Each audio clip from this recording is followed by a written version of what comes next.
This prison wing in western France has been adapted to hold a specific kind of detainee, prisoners considered too dangerously radicalised to be housed with others. Around a dozen people will be held here by the end of the year, all with terrorism convictions and some who have returned from Iraq and Syria. It's part of a new strategy by France's government to persuade convicted terrorists to abandon extremism. In total, 78 buildings will hold radicalised inmates. With specially trained staff, security will be high. Particularly dangerous individuals will be held in quarters for violent inmates, which will be sealed off completely. The French government has long been aware it has a problem with religious extremism in its prisons.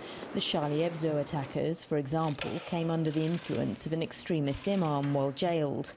There are about 1,500 prisoners in France the government considers radicalised.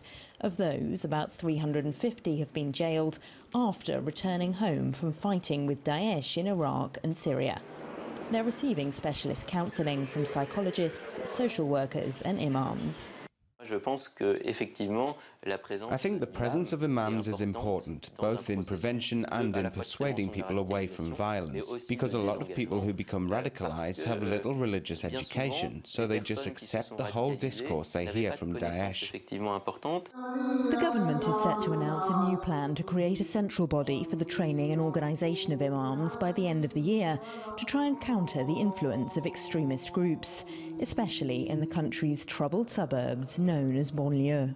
Many of the French nationals who travelled to Syria came from areas like this in the Paris suburbs, where high unemployment and limited prospects have been blamed for pushing young people towards extremism. But locals say that by focusing on areas like this, the government risks increasing feelings of stigmatisation and alienation.